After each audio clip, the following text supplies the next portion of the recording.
estamos en Emociones en Voz Alta, un espacio para hablar de educación emocional, un espacio para hablar sin miedo, para fluir y para principalmente darnos la invitación a la reflexión sobre todo lo que implica el aprendizaje socioemocional.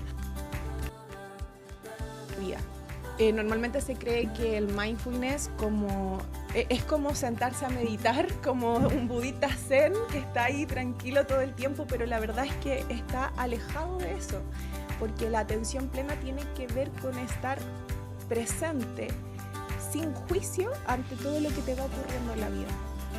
Por lo tanto, implica integrar aquello agradable, pero también aquello desagradable, y entender que eso es parte de la vida en sí mismo. Y la atención plena te sensibiliza. Estamos en un mundo tremendamente desconectado internamente hacia adentro y nos estamos perdiendo también el mundo real, ¿no? Lo que captamos con los sentidos. Y el mindfulness te devuelve eso, porque finalmente el cuerpo humano está hecho para vivir en el presente, no para vivir en el pasado. Entonces, la atención plena en sí te lleva a conectar mucho también con el mundo emocional y bueno.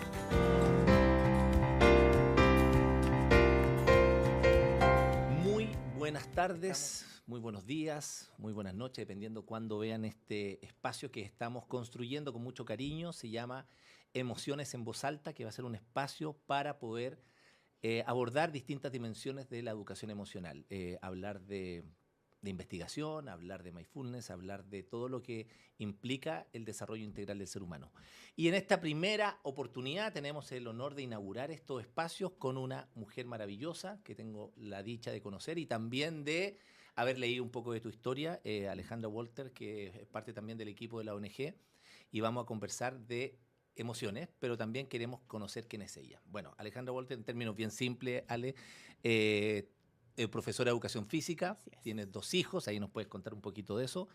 Y tu pasión hoy día también, además del baile, que fuiste parte del elenco de Bafochi, que ahí también nos puedes contar un poquito sobre lo que hablábamos antes de iniciar con el tema del ENOF, sobre el tema de la disciplina, la rigurosidad, que hablamos también de los hijos. Preguntarte también sobre lo que hoy día te mueve el alma, que es también el mindfulness y todo lo que es el desarrollo integral. Así que, bienvenida Alejandra, ¿cómo estás? Muy bien, pero es que estoy feliz de estar aquí, emocionadísima, en llamas, como decimos ahora. Bueno, Ale, cuéntame primero de ti, cómo tu familia, estás casada, hijos, ahí para que la gente... ¿Y cuál es lo que hoy día te mueve? ¿En qué estás haciendo? Sí, bueno, yo tengo 38 años. Me dicen por ahí que no se me notan tanto. Eso es bueno. Eso es bueno, eso es bueno. Yo tengo 51, perdona, y me dicen, ¿cuántos años tienes? 51. Ah, no se te nota. Y yo, ay, qué rico. ¿Cuándo ves?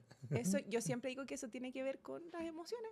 Estoy convencidísima que cuando uno está súper conectado con su cuerpo, con las emociones, eso se refleja hacia afuera. Y siento que se refleja en la edad. Perfecto. Pero bueno, estoy casada, tengo 2 hijos, tengo un hijo de 5 años y una de 10 que está por cumplir 10 años prontito. Y estoy casada hace 13 años, pero llevo 21 años, por lo tanto he tenido un camino de crecimiento enorme y de evolución emocional con mi pareja, con mi marido, enorme. Y lo que me mueve hoy día, que me apasiona y que siento que marca mucho mi identidad también, es el tema de la educación emocional y la interrelación con el cuerpo. Yo soy profe de educación física, siempre estuve metida en el mundo de la danza, el movimiento, fui inquieta desde chica. Y bueno, los cambios, el mindfulness y ciertas crisis de la vida misma me llevaron a relacionarme con el cuerpo, con las emociones, y me apasiona enseñarlo. Y bueno, tengo la tremenda oportunidad de hacerlo aquí en FLITS, en la ONG, y me encanta. Lo amo profundamente y lo enseño desde las neurociencias, desde el mindfulness, desde la conexión con el mundo emocional y todo con una base neurobiológica que eso me tiene así explotando. Bueno, vamos un poquito de lleno al tema. Tú tienes 2 hijos. ¿Cómo yo como papá, que estoy escuchando el podcast, me encontré mirando con el dedito hacia arriba y de repente aparece Alejandra hablando de mindfulness? ¿Qué es el valor que tiene? ¿En qué aporta? Porque finalmente la gente empieza a escuchar todos estos nombres extranjerismo, lo gringo, este concepto de atención plena. ¿Qué es y cuáles son, de alguna manera, en términos simples, los beneficios que podría tener? Bueno, primero que todo, la atención plena tiene que ver con un estilo de vida. Normalmente se cree que el mindfulness es como sentarse a meditar, como un budita zen que está ahí tranquilo todo el tiempo, pero la verdad es que está alejado de eso, porque la atención plena tiene que ver con estar presente, sin juicio ante todo lo que te va ocurriendo en la vida. Por lo tanto, implica integrar aquello agradable, pero también aquello desagradable, y entender que eso es parte de la vida en sí mismo. Y la atención plena te sensibiliza. Estamos en un mundo tremendamente desconectado internamente hacia adentro y nos estamos perdiendo también el mundo real, ¿no? Lo que captamos con los sentidos. Y el mindfulness te devuelve a eso, porque finalmente el cuerpo humano está hecho para vivir en el presente, no para vivir desconectado. Entonces, la atención plena en sí te lleva a conectar mucho también con el mundo emocional y bueno, ahí tú eres el especialista y quien ha tenido mayor trayectoria en eso, de ver cómo el mundo emocional transforma cuando uno está conectado hacia adentro, pero eso se hace desde la atención plena. Bueno, efectivamente, una de las cosas que, complementando lo que hice, yo te voy a poner un ejemplo que me pasó en Concepción, en el Instituto San Pedro, que es una escuela particular subvencionada en Concepción, que empezaron a hacer ya hace un par de años atención plena. Entonces yo un día estoy con el director, Eduardo, y me dice, la sostenedora Arnaldo, ¿pueden acompañarnos? ¿A dónde? Y 5 para las 8, salimos todos, nos metemos en una sala, niños de quinto básico, esperen acá, nos quedamos sentados en la sala, nos hallamos, y se escucha un gong, habían invertido en parlante, y de repente todo el colegio, no una profesora inspirada, 900 niños a la misma hora, al mismo tiempo, 3 minutos, respirando, relajándose, poniéndose en el foco en esta disposición emocional que finalmente es un gran valor para el profesor. Es decir, que yo tenga a mis niños regulados para poder tenerlos atentos es un valor tremendo. Ahora, cuando yo le preguntaba qué vales son los beneficios que han visto ellos, me dijo, los vínculos. Se potencian los vínculos. Los niveles de violencia, de bullying o de hiperactividad que se genera en las dinámicas dentro de la sala bajan porque están todos en la misma sintonía. Y la riqueza de esto, ahí me puedes complementar más, tiene que ver con que no es solamente el niño, es la profesora, es la tía del aseo, es el director, todos, en todos lados del colegio, paran y hacen respiración. Yo lo encuentro maravilloso, es una puerta de entrada para el cambio que uno quiere, esta transformación social. Es que es muy lindo, Arnaldo, porque se tiende a pensar, y siempre compartimos este chiste de que no, que es súper hippie, que es pasado incienso, pero lo que tú dices es el tema de los vínculos y qué es lo que ocurre neurobiológicamente en los cerebros de todos esos niños, en los cerebros de todos esos profesores. Es impresionante cómo se produce un proceso de regulación en los neuroquímicos, en la oxitocina, en la dopamina, se restablecen todos los equilibrios. Y se produce algo muy bonito que se une, hay una conexión entre todos y se produce el concepto de corregulación, donde el profesor está mucho más regulado y tiene una mejor disponibilidad emocional para sus estudiantes. Entonces, y lo mismo, los estudiantes se abren a la conexión con el profesor. Entonces ocurre algo que es maravilloso, que es abrirse al proceso de aprendizaje. Y el proceso de aprendizaje fluye con completa fluidez desde ahí. Perfecto. Vamos al tema de la práctica. ¿Cómo lo haces con tu hijo? Tú ves distinto con guitarra y dices, bueno, a ver cómo lo aplicas. ¿Cómo lo aplico con mis dos hijos? ¿Qué edad tienen tu hijo? 5 y 10. Ya. ¿Cómo haría yo el trabajo con mi hijo? Primera vez que escucho esto, lo quiero aplicar con mi hijo en la casa. Mira, desde el punto de vista real, digamos, es súper curioso porque mi hija mayor conecta es súper importante ver los lenguajes que tiene cada uno, ¿sí? La naturaleza de los niños en sí es de atención plena. No, a los niños no hay que enseñarles atención plena. Ellos traen en sí mismos la atención plena. El tema es que no es bajo el mismo lenguaje del adulto, es bajo el lenguaje de ellos mismos. Cuando juegan, ellos están en atención plena. Cuando ellos dibujan, están en atención plena. Entonces, el simple espacio de juego y de conexión propia ya es un entrenamiento de atención plena, que es la gran dificultad que ocurre con los celulares, que te saca de ahí y te desconecta. Pero en lo real, por ejemplo, Mi hija mayor, yo soy súper honesta, se resiste a respirar. No, no. Le digo, hija, conecta. No, se resiste. Por lo tanto, yo sí sé de que su lenguaje de atención plena es el dibujo. Entonces le digo, ¿qué, hija? Entonces, si te sientes así alterada, dibuja. Y a veces, ¡ay! Agarro un lápiz y... Eso también es atención plena, porque está conectada con sus emociones y está plasmando en su espacio una expresión conectada con ella misma.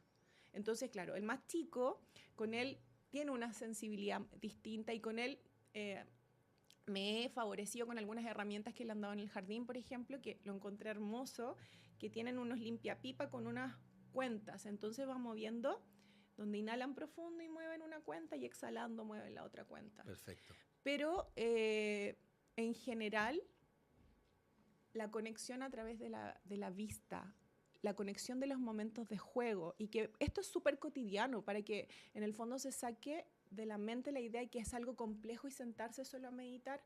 El mismo hecho, por ejemplo, cuando lo baño, soplamos burbujas.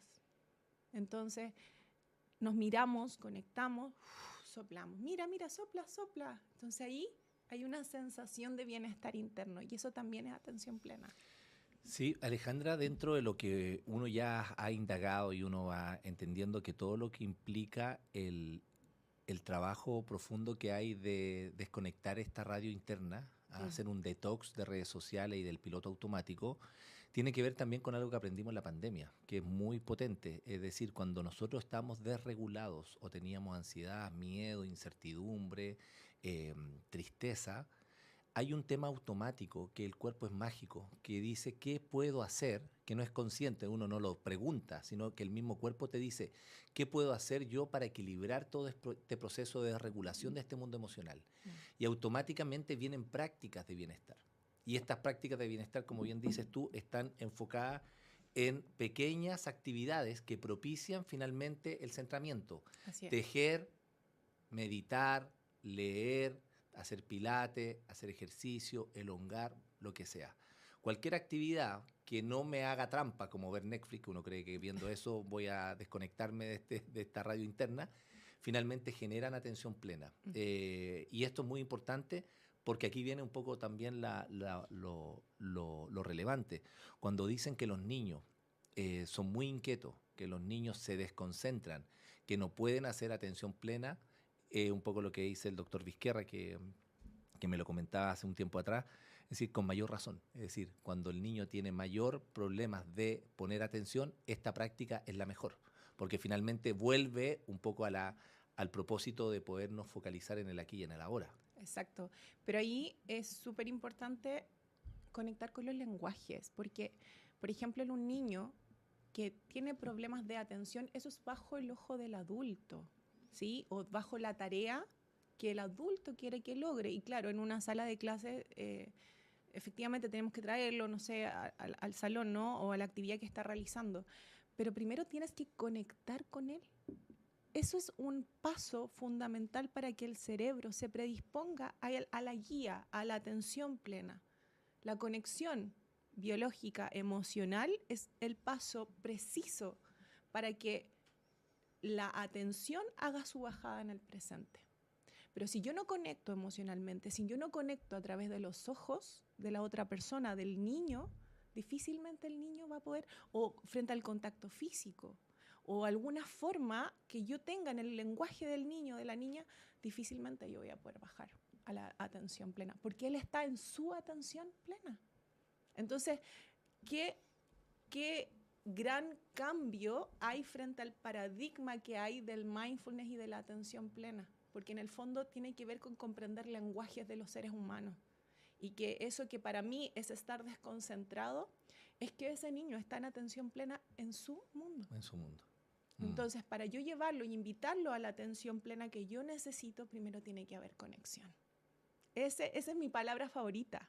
Mientras yo no conecte con la otra persona, difícilmente voy a poder invitarlo a mi mundo o a lo que yo necesito que conecte. Bueno, yo hablo siempre de un concepto que se llama ADN emocional, que es la accesibilidad, la disponibilidad y finalmente nosotros ser un nexo emocional. Es decir, tengo que estar disponible emocionalmente al otro, pero también tengo que estar accesible. Si yo estoy con mi hijo en la mesa y estoy mirando el celular, estoy disponible para ellos, pero no estoy accesible. Claro. Por lo tanto, tengo que dejar ese celular separado, guardado, para generar un nexo.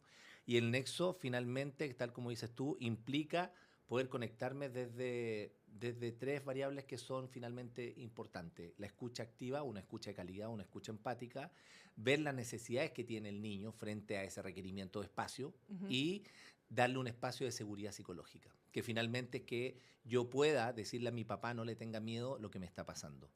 Y eso hoy día es un trabajo que es relevante porque muchos jóvenes, y yo lo mantengo constantemente, no hablan con sus padres. Los adultos reclamamos que los jóvenes no nos dicen nada, no nos cuentan cómo les va.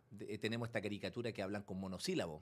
Sí, ya, Pero yo tengo la riqueza de escuchar a mi hija que tiene 21 años y me dice, papá, te cuento cómo me fue hoy, y me puede estar hablando media hora.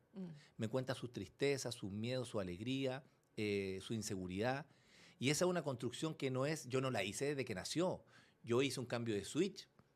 Y ese cambio de switch es una luz de esperanza para los padres que sienten que están desconectados de su hijo. Y de ahí viene este trabajo de validar, legitimar y aceptar las emociones también de nuestro adolescente. Pero aquí yo te pregunto, Arnaldo, aquí hay un elemento fundamental, que aquí el cambio el cambio de switch no lo hizo tu hijo, lo hiciste tú.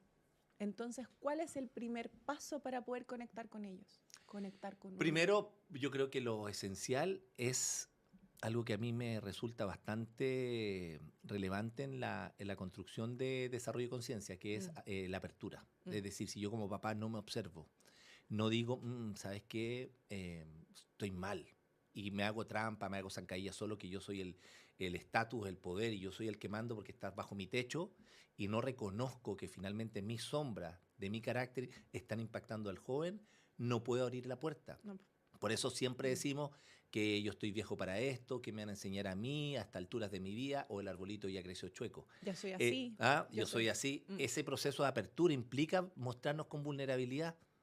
Yo he tenido situaciones complejas con mi hijo donde me fui un mes a México y mi hijo me manda un WhatsApp y me dice, papá, estás perdiendo a tu hijo por estar dando charlas.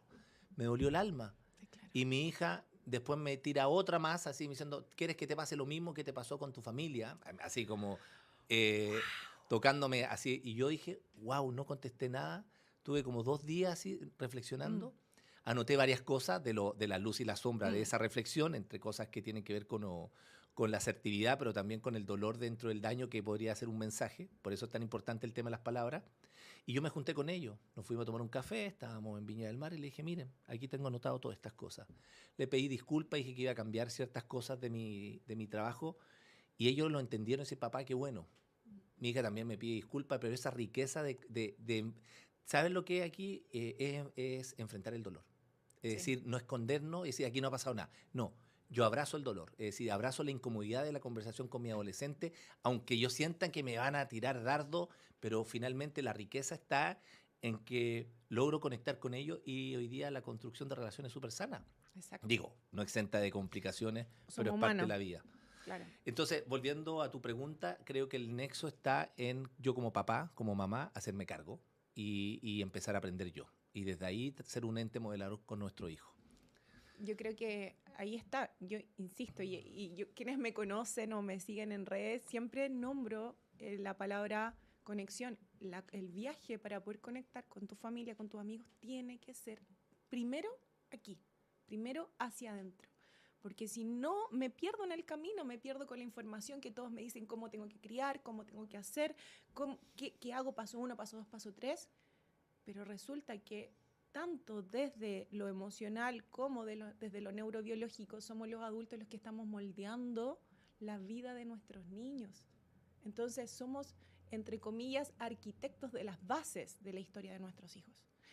Y como arquitectos tenemos que hacernos responsables, ¿no?, de qué tipo de arquitecto estoy siendo. Pero es un viaje que es incómodo, como decías tú. Y ahí, eso que mencionabas me hacía reflexionar sobre, eso también es atención plena, pues, Arnaldo. El tomar, leer eso que te dijeron tus hijos, que es tremendamente doloroso, porque uno se está cuestionando constantemente, y decir, wow, ¿de qué manera esto está removiendo mi mundo interno? ¿De qué manera está removiendo el mundo interno de ellos? Eso es atención plena, no es desconexión. Porque ahí yo podría decir, es cosa de ellos, bueno, yo hago lo que puedo, yo estoy trabajando, ¿qué quieren que haga? ¿Cierto? Y desentenderme y compensarlo con, ya vamos a una salida, ya vámonos de vacaciones, pero no hay un proceso de reflexión. Entonces, cuando uno integra, y ahí te das cuenta que el concepto de la atención plena y del mindfulness es un estilo de vida, no es sentarse a meditar. La meditación es una herramienta riquísima que te lleva hacia la conexión y que tiene un montón de otros beneficios, pero el concepto de atención plena tiene que ver con vivir despierto, sin los juicios que te invadan y te detengan, sino que es aceptación. ¿Sí? Sí, mientras tú hablas me acordé de algo. Hace 2 semanas viví una experiencia muy bonita que hice el Camino Santiago-Compostela. Y una de las cosas que me permitió, que fue una semana estando solo conmigo mismo y caminando además en invierno, porque casi todo esto hay un tema del Santiago Turismo, que hay muchos jóvenes que hacen esta ruta de 130 kilómetros en verano y van todos, mucha gente, pero en invierno nadie lo hace porque llueve, hace frío y todo. Me encontré con muy pocas personas en el camino, pero una de las cosas que me generó fue esa calidad de presencia conmigo mismo. Es decir, el tema de estar solo caminando y empezar a pensar, y de repente se me abrían ideas que yo la empezaba a construir, porque además estoy escribiendo un libro que se llama El Poder del Autoconocimiento, y me di cuenta de varios conceptos que tienen que ver también cómo nosotros, como padres, como entes modeladores, tenemos que fortalecer en nuestro hijo, y tiene que ver finalmente con aquellas competencias emocionales que desarrollan una sana autoestima. Yo siempre digo que la sana autoestima es la resultante de varias microcompetencias: el autoliderazgo, la autoconfianza, la autoaceptación, la autoapreciación, entre muchas otras. Y ahí, en ese espacio de silencio, es cuando uno finalmente, te aparecen todas aquellas ideas que son súper potentes en general para cualquier tipo de ámbito.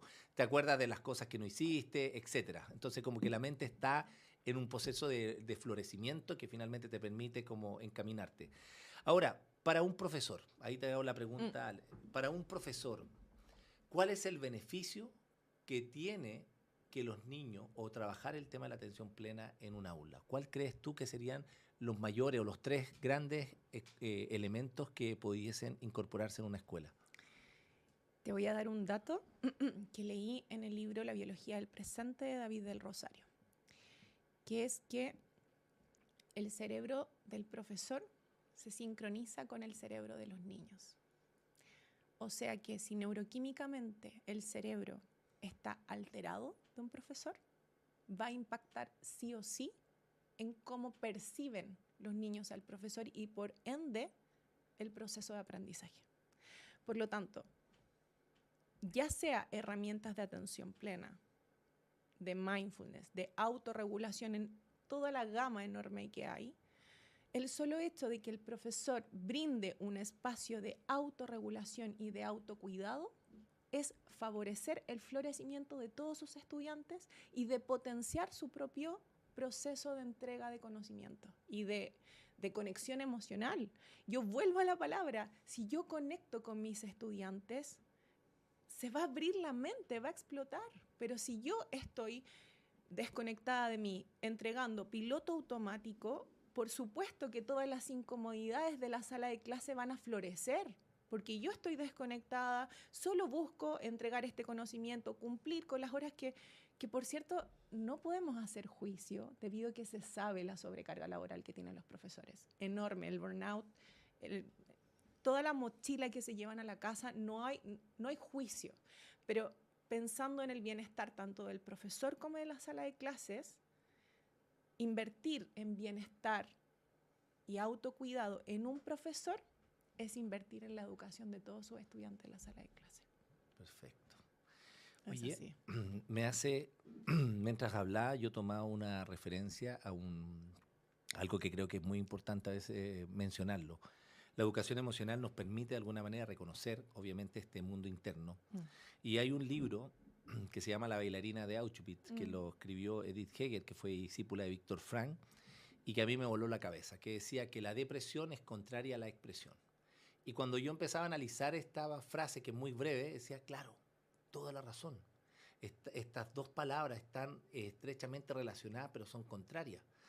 Cuando yo guardo Cuando yo reprimo, cuando yo callo, silencio, oculto, finalmente, ¿qué pasa? Mi cuerpo somatiza, enferma, que es depresión. Es decir, hay un tema de una válvula, Presión, claro, claro. hay una presión potente de yo no poder trabajarla. Pero cuando yo expreso, libero, lo verbalizo, lo digo, lo menciono, lo escribo, hago un poema, una canción, lo grito, ese mundo emocional finalmente sale. Y por gran parte de nuestros problemas emocionales nace desde esa génesis, que no somos capaces de verbalizar lo que nos pasa y no somos capaces de poder buscar alternativas que nos permitan finalmente sacar aquellos dolores del alma que muchas veces guardamos, porque desde el constructo social pueden ser vistos como de vulnerabilidad. La tristeza, el miedo, entre muchos otros elementos que están parte de hoy día de la sociedad. ¿Cómo lo hace en este caso tú? Porque tú también has tenido, aquí quiero hacerte una pregunta con este tema de resiliencia. Tú decías que me casé muy joven, pero tú fuiste parte de uno de los grupos folclóricos más importantes, o el más importante de Chile. ¿Cómo trabajas la resiliencia en ese aspecto? ¿Cómo te adapta a esa vida? A ver. Tú fuiste parte de Bafochi, Sí, ¿cierto? sí. ¿Cuántos años? Creo que 8 años estuve ahí y de hecho llegué bastante grande, aprendí prácticamente a bailar ahí y tenía un potencial que pude desarrollar y ahí llegué a ser primera bailarina. Yo creo que la gran resiliencia ahí fueron, a ver, como dos ejes fundamentales. Una, que siempre estuve súper conectada con mi fuerza interna. Desde chiquitita crecí con una certeza súper profunda, como súper de guata, por eso es tan importante autoconocerse, de que no importa lo que pasara afuera, yo si me proponía algo, podía lograrlo. Y que si no resultaba, ya está, lo intenté. Y esa fuerza interna siempre me movilizó a ver, ¿qué pasa si? ¿Qué pasa si? ¿Qué pasa si? Y en este como experimento del qué pasa si empezaron a abrirse puertas, empezaron a darse oportunidades. Y tal como vienen las oportunidades, vienen los desafíos, ¿no? Entonces yo creo que estar conectada con esa fuerza interna para mí fue fundamental y no soltarla, a pesar de que en un momento de mi vida la solté y caí en una depresión muy profunda. En general, en toda la vida esa fuerza interna me ha acompañado y he sido consciente de ella. Entonces eso ha sido un motor de resiliencia. Y dos, creo que lo he llegado a confirmar con la ciencia actualmente, el entorno en el que uno se rodea es fundamental. La presencia emocional de los padres, la presencia emocional de los amigos, la presencia emocional de los compañeros y cómo uno se involucra y establece vínculos es fundamental. Yo cuando chica viví bullying y claro, no lo recuerdo así con tanto dolor precisamente porque tenía amigas que estaban ahí disponibles para contener esos momentos. Hubo un momento que también no era socialmente aceptada, pero tenía una mamá que me decía y me contaba historias y me reafirmaba constantemente para no perder el foco. Perder foco es parte de la vida y eso me llevó a la depresión y lo que me ha llevado también a seguir el camino que estoy transitando el día de hoy, orgullosamente. Pero creo que el viaje hacia adentro, la conexión con mi fuerza y el saber establecer vínculos valiosos. Y algo que he aprendido también es saber cortar vínculos cuando ya no te aportan en la vida, porque uno, en la medida que se va transformando, también vas podando. vas podando. Sí, necesario. Y uno se poda en todos sentidos, se poda hacia afuera y se poda hacia adentro. Sí, y generalmente dicen que hay que alimentar el arbolito de la familia y todo, pero la familia también se puede podar. Totalmente. Que creo que también hay un error que hay que sostenerlo. No, yo creo que no estamos obligados. Mira, dos cosas.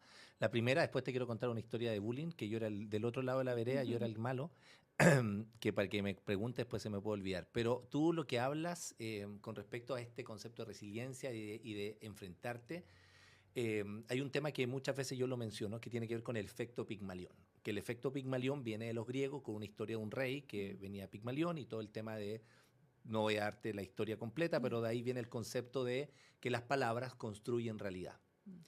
Y este es un estudio que se hizo de Rosenthal, un psicólogo norteamericano, que se colude o de alguna manera se interactúa con una directora de una escuela Y van donde los niños a un colegio le dicen, miren niños, aquí en este listado dice que ustedes van a tener el mejor coeficiente intelectual, así que pónganle power, motívense, porque miren, su cerebro es maravilloso y tiene un potencial increíble.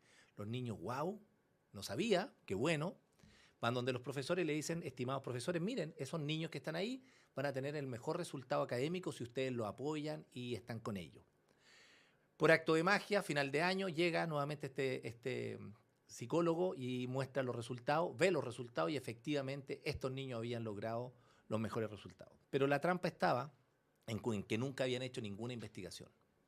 Simplemente el que el niño crea en él y tener a un otro que también crea en ello y esté apoyándolo, finalmente genera eso. Esa es una parte, mira qué interesante esto, que es cuando las palabras construyen poder. Tú puedes, dale, vamos para adelante, perfecto. Pero en el caso tuyo, en el caso mío y en otros casos que es importante esto, se llama el efecto Galilea. Wow, Y el efecto Galilea es todo lo contrario. Tú no puedes, no vas a llegar a ninguna parte, es lo que te tocó, la vida es así. El efecto Galilea es cuando recibes tantos inputs negativos que tú dices, no, yo creo en mí. Y tú tienes un trabajo de autoconfianza y determinación profunda de que a pesar que nades como el salmón contracorriente y tengas todos los no llegando, finalmente tú. El efecto Galilea es súper potente porque gran parte de las personas que han sido resilientes no tienen la aprobación. Oye, que lo estás haciendo bien, sigue para adelante, tu vida va a andar bien, te felicito. No, al revés. Chanta, no va a lograr ningún tema, aquel la ha ganado, y todo. Y todos te hacen un listado, porque además tenemos una sociedad que yo siempre digo, todos queremos que al mundo le vaya bien, a mis amigos le vaya bien, pero no tanto como a mí. Por lo tanto, ahí viene la envidia, viene el chisme y viene todo esto que contamina muchas veces el logro. Esa persona que tuvo todo en contra y le va maravilloso en la vida, maravilloso. Aplaude, inspira a otro, motiva. Y por eso es tan importante, porque tú, en el caso del Bafochi, también tuviste momentos, tú me lo contás, si quieres me lo puedes contar, con el tema de a veces estar en un entorno tan importante, tan valioso, representando a Chile en espectáculos internacionales, y que tus propios compañeros a veces sean el salmón al revés, pues te tiren el agua en la cara para que quedes ciega. Sí, pasaba, no una vez, varias veces. Yo hablaba con Arnaldo en off y lo vamos a contar aquí. Estaba en un festival en EDM en Bélgica. Era mi primera presentación como solista en una coreografía súper, súper difícil porque era puro lift, donde era un bailarín y yo nada más, donde los lifts son los que levantan. Todo era en el aire. Ya. Y era un poema de Pablo Neruda, La Oda al Amor. Perfecto. Y éramos... Y con música de fondo y todo. No era música, era solamente el poema. Silencio y nosotros. Y era la primera vez que yo lo hacía. Y había un lift que era el punto culmine, que si yo perdía el equilibrio, me iba así a suelo.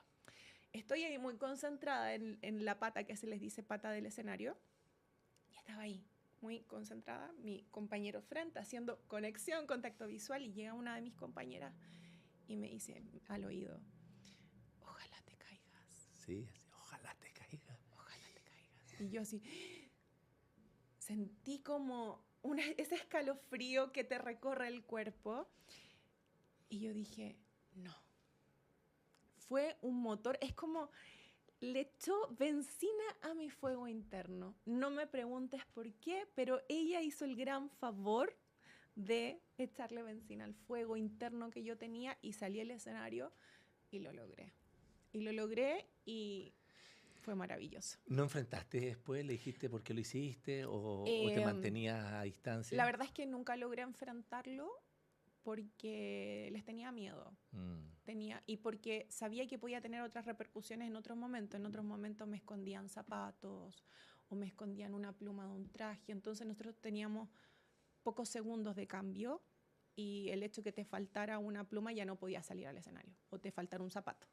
Entonces sabías que eso tenía costo. Pero también asumíamos que era parte de... Entonces o me detenía a escucharla o seguía avanzando. Y además que la oportunidad de lo que se vivía en ese entorno era tan rica que no me podía detener a eso. Pero eso tiene que ver con la conexión con uno, porque perfectamente pude haberme empapado de esa energía y perderme. Bueno, te puedo contar una historia, yo no decir el nombre de la persona, pero me pasó exactamente lo mismo. Había un evento, Edgardo Vogel, que es un gran amigo y es productor de varios eventos, tiene el CIA, tiene el MSA, el Mente, Cuerpo y Alma, que hace en Sí. Estación Mapocho, un tipo que le ha dedicado, de hecho me inspiré mucho en él en un momento. Organizamos un evento, Amanda Céspedes, Rafael Vizquerra, Neva Milicic, Humberto Maturana, Jimena Dávila y yo. Gran evento de educación emocional, neurociencia, perfecto, maravilloso. El flyer sale, teníamos un evento en tal lugar, todo el tema. Pasan como 2 semanas y un día me llama Edgardo y me dice, oye, tengo un problema. ¿Qué pasó? Quieren que te bajen. ¿Cómo quieren que me bajen? Quieren que te bajen del programa, porque le llegó un correo a Humberto Maturana diciendo que yo no sabía tanto de educación emocional, que la persona que escribía era el merecedor de estar en ese lugar, que él hiciera las gestiones para bajarme a mí y ponerlo a él. Y él me pregunta, ¿quién cree que podría dedicarse a buscar una gráfica en las redes sociales, dedicarse a aprender el computador, preparar un correo, mandárselo a Matrística, mandárselo a Humberto Maturana y decirle, bájenlo a él, ayúdame a bajar a esta persona y subirme a mí? Y yo le dije el nombre. Me dijo, yo creo que es esta persona. Me dijo, sí, yo también creo que fue esta persona. Que es un filósofo y un reconocido, ha escrito varios libros. Y cuando yo me doy cuenta que efectivamente lo que te pasa a ti, lo que me pasa a mí, no es nada del otro mundo. No. Porque la gente que escucha esto decir, oye, qué increíble. No, si pasa siempre. Todo en los trabajos, en la oficina, en la vida diaria, digamos. La envidia sí. es una emoción tan potente que es muy difícil de poder trabajarla porque genera un proceso de regulación interna que va acompañado de tristeza, de impotencia, de rabia, de angustia, y que además genera muchas veces una posición de venganza o narrativas internas que hagan para yo poder conectar con este ruido interno que tengo, de esta envidia y que es tan incómoda, cómo yo la puedo legitimar inventándome una historia para que efectivamente lo que yo pienso es real. Entonces digo, oye, que me da rabia la Alejandra, porque es así, baila tan bonito. No, es que ella está saliendo con el director. Invento algo para generar que eso finalmente tenga consistencia. Y por eso el chisme, le que decimos cagüín en Chile, es tan potente y genera un problema tan grave en las organizaciones, en la familia, en el barrio, en los colegios, en todos lados. Yo siempre he dicho que una persona que tenga la capacidad de liderar equipos tiene que ser un rol tan potente en desincentivar el chisme en los entornos laborales o en la misma familia, porque finalmente corrompe todo lo que uno hace. Lo que me pasó a mí, y yo decía, oye, este caballero habla de educación emocional y tiene un discurso, ha escrito libros, oye, ¿lo podría yo, esta cuestión, crucificar? Esto es lo más nocivo. Y así nos damos cuenta con otras cosas, el caso de Hermosilla y todas estas otras cosas que aparecen que también tienen que ver con emociones morales. Sí, claro. Así que quería yo hacer ese link con el tema. Estaba pensando respecto al tema de las envidias, porque también obviamente esto no es que no haya causado nada en mí, o sea, yo en el tiempo también desarrollé un síndrome del impostor. Claro, pero te insegurizaste, te genera baja autoestima. Por todo. supuesto, o sea, ¿Sí? Eso existió igual. Ahora, que haya seguido de adelante a pesar de, es otra cosa, pero me acompaña hasta el día de hoy en algunos momentos que ya lo tengo mucho más trabajado, más desarrollado el síndrome del impostor y digo, ya está, ok, lo escucho un rato y ya. Pero en el fondo, a lo que quería reflexionar es como, la envidia es una emoción humana. El tema es qué hacemos con esa fuerza, porque es una emoción enorme, con una potencia interna. Uno piensa en la envidia y es una emoción muy movilizadora. Sí, y no viene sola. No viene sola. Viene a la mano como Entonces, un cóctel, ¿qué sí. pasa si nosotros enseñáramos a nuestros niños a validar? Entiendo que estás sintiendo envidia, es humana, pero ¿qué hacemos? Esto trae un mensaje. ¿Qué pasa contigo que estás sintiendo envidia de esa persona? ¿Qué necesitas tú que estás sintiendo envidia de esa persona? Porque claro, en el caso de mi compañera, ella esperaba ser la primera bailarina, pero no fue. Claro, sentir envidia y que yo lo merecía. Pero ahí está el viaje. ¿Por qué tienes esa necesidad de merecimiento? ¿De dónde viene? Y bueno, yo conocía la historia de ella y obviamente, en fin, era complejo. Pero ¿qué pasaría si empezáramos a validar incluso esas emociones que son reales? O sea, quien diga que no siente envidia no es un ser humano. Entonces, ¿qué pasa? Si yo digo, ¿estás sintiendo envidia? Ok, observa ese mensaje que hay detrás de esa envidia. ¿Qué te moviliza? ¿Qué te pasa? ¿Cómo la sientes? ¿Dónde la sientes en tu cuerpo?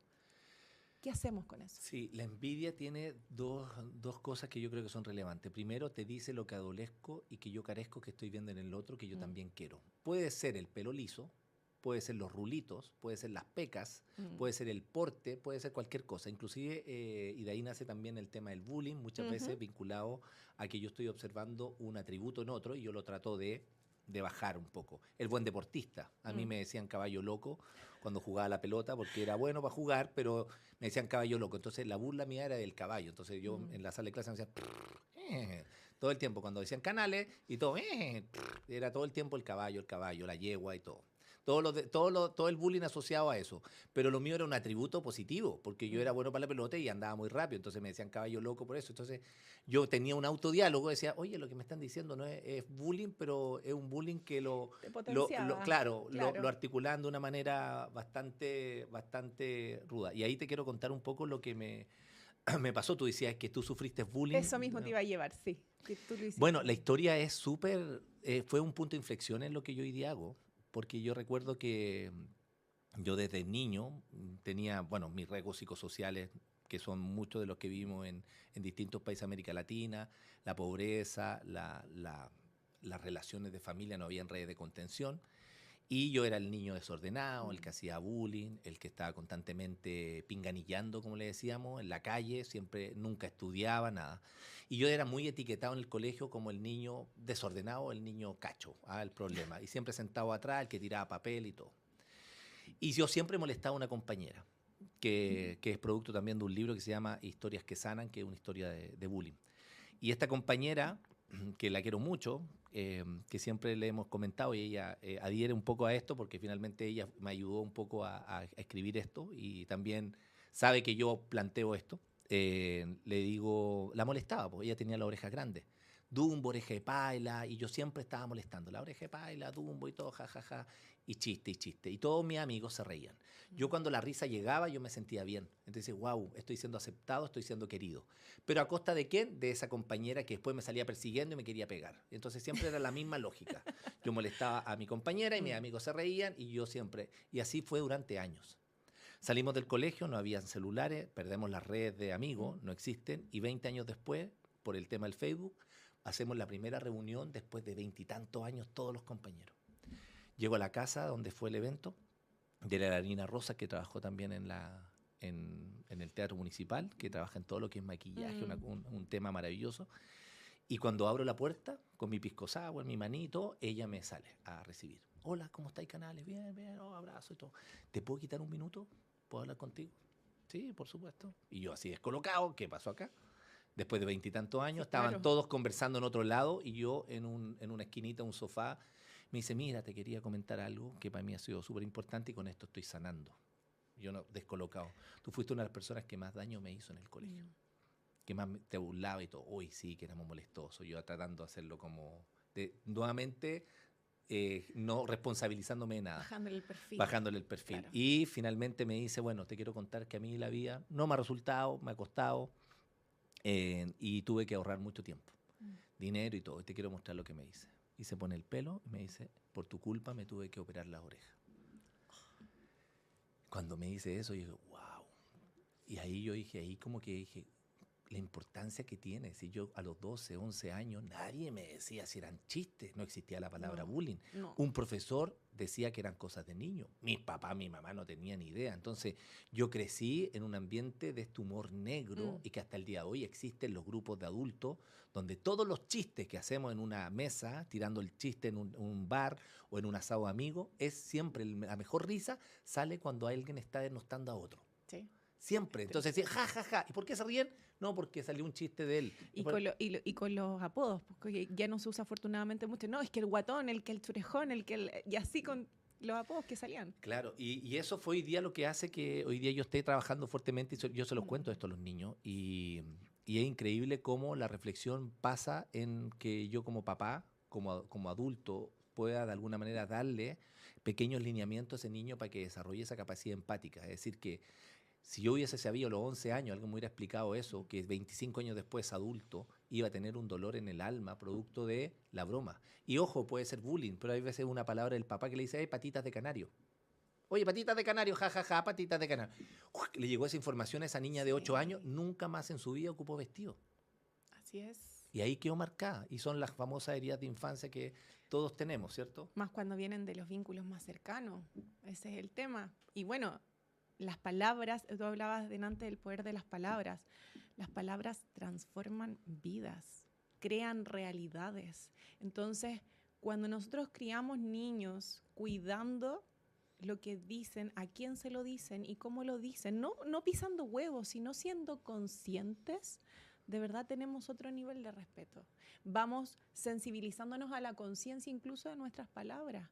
Entonces, me pasó un día en el ascensor con mi hija y me dio tanto gusto que dije, que soy pava, se me quedó no sé qué en la casa. Y me dice, mamá, ¿por qué te tratas así? Tú no eres pava. ¿Por qué? A todos se nos olvida algo.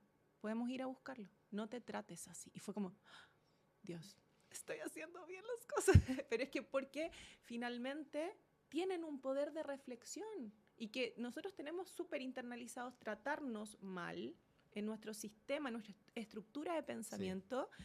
Pero resulta que eso también construye nuestra identidad, y después terminamos creyendo que somos malos en algo, que somos pavos, que somos un montón de etiquetas que podemos tener. Bueno, el tema de la generación de cristal y todo eso, que los adultos dicen, es de cristal. Finalmente yo siempre digo, oye, ojo, esos de cristal, son mis hijos, son de cristal, se supone, pero al revés. Yo cuando los veo, tienen una sensibilidad mayor a observar cosas que nosotros las naturalizábamos. Te voy a poner un ejemplo. Restaurante, almorzando con Isidora, Agustín, mi hija, papá, pues abrirme la botella. Yo no quise abrirla, se la paso a Agustín y mi hijo está tratando de abrir la botella. Agustín, pues ábrela como hombre, pues weón. Y mi hija ahí me dice, perdón, ¿qué le dijiste al Agustín? El Agustín que no había tomado, me mira así, oye papá, ¿por qué dijiste eso? ¿Por qué decir que la tengo que abrir como hombre? No soy menos hombre porque no puedo abrir una botella. Eso ya no se hace, papá, tú trabajas en esto. Y la Isidora, papá. Y me dieron los dos así, papá, una lección. Y yo dije, tiene razón, toda la razón. Hay una cantidad de micromachismo que tenemos arraigado en pequeños detalles, muletilla, en el chiste, que finalmente ellos, los jóvenes, están mucho más sensibles a ese mundo emocional. Totalmente. Y que están transitando de mejor manera también con su ansiedad, con sus preocupaciones. Lo importante acá, y que yo siempre digo, es que el docente hoy día ya no tiene el poder del conocimiento, ni el universitario, que ahí podríamos profundizar, pero por temas de tiempo no se da, no tienen el poder del conocimiento. Antes el profesor a mí me castigaba, me premiaba por la nota que me ponía. Hoy día, aquí, la mayor biblioteca del mundo está en el celular. Por lo tanto, el joven se puede instruir, puede aprender más. El tema es cómo yo logro que su ansiedad, su estrés, su angustia, el docente y la familia le puedan responder lo que nunca le va a responder el ChatGPT o el Google, que es el mundo emocional. Exacto. Y por eso, y ahí está la riqueza de estos espacios, es decir, que hablemos de educación emocional tan importante. Cuéntame, Alejandra, un mensaje que quieras darle a la gente o que quieras plantear alguna idea que en estos minutitos que nos quedan. Voy a usar este espacio valioso para dar este mensaje reiterando mi palabra. Conexión. Cuando yo conecto con mi mundo interno, cuando yo dedico tiempo, espacios, recursos, personas en conectar con el mundo interno, yo me abro al universo completo. Dícese universo de los vínculos, universo de las experiencias, universo del mundo, de compenetrarse con el mundo, de sentirse vivo. Entonces, la invitación es hacerse esta pregunta: ¿cómo puedo conectar conmigo para poder conectar con todo el mundo en el amplio sentido de la palabra? ¿Cómo puedo conectar conmigo para conectar con mis hijos, para conectar con lo que me gusta hacer, cómo conectar con lo que amo? Porque ahí internamente todo se va reordenando y todo comienza a fluir. Entonces, es eso, conexión. ¿Cómo conecto conmigo? Perfecto. Bueno, Alejandra, gracias por tu tiempo. Gracias a ti. Te invité así en la semanita, hoy conversemos y todo. Ya, dale, estoy feliz, me encanta y todo.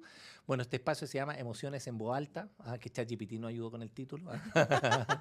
Así que ahí el de productor, pregúntale al chat si siempre tira buena y Lo logró. Sí, Emoción en Voz Alta, que finalmente es un espacio para poder conectar sin miedo, siendo francos, viendo honesto, y ojalá que esto también contribuya a la reflexión de la familia, del educador.